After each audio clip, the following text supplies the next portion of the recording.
The executive must order. The executive.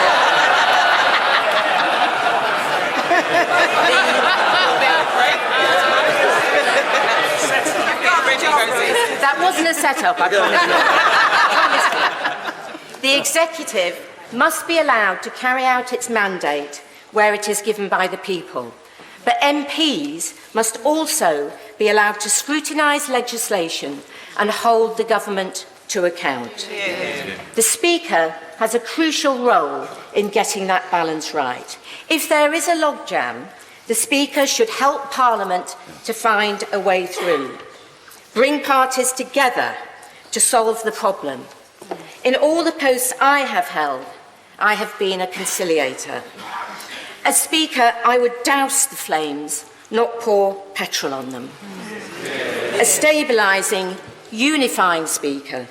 A Speaker from the North, so the public see Parliament is about the whole country and not just London.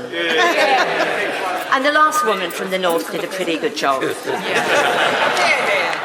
To gain respect from the public, we must show each other respect.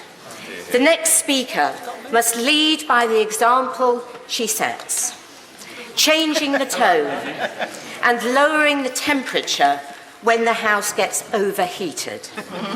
As Deputy Speaker, I've tried to do that.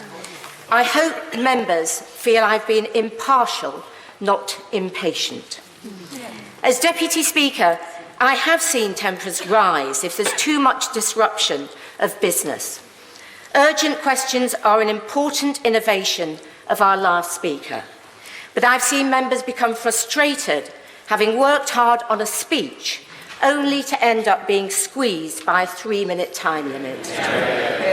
Urgent business must be debated when it's urgent, but UQs and statements should not take hours. Neither should PMQs.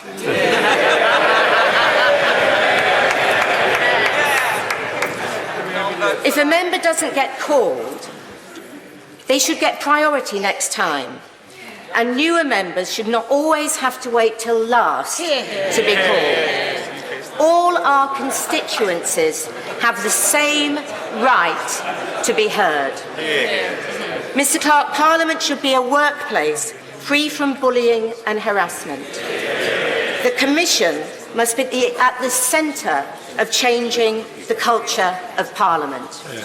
It should be accessible to members and to staff, and IPSA should stop getting in the way of members doing their jobs. MPs who are parents or have caring responsibilities need proper support. We must become a modern, family-friendly workplace.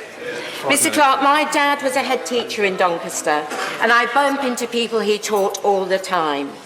He's remembered not as a fierce disciplinarian, but as someone who was fair, encouraging and trusted. Not a bad legacy. My ambition as Speaker would be to follow his example, not seek the limelight, but build trust.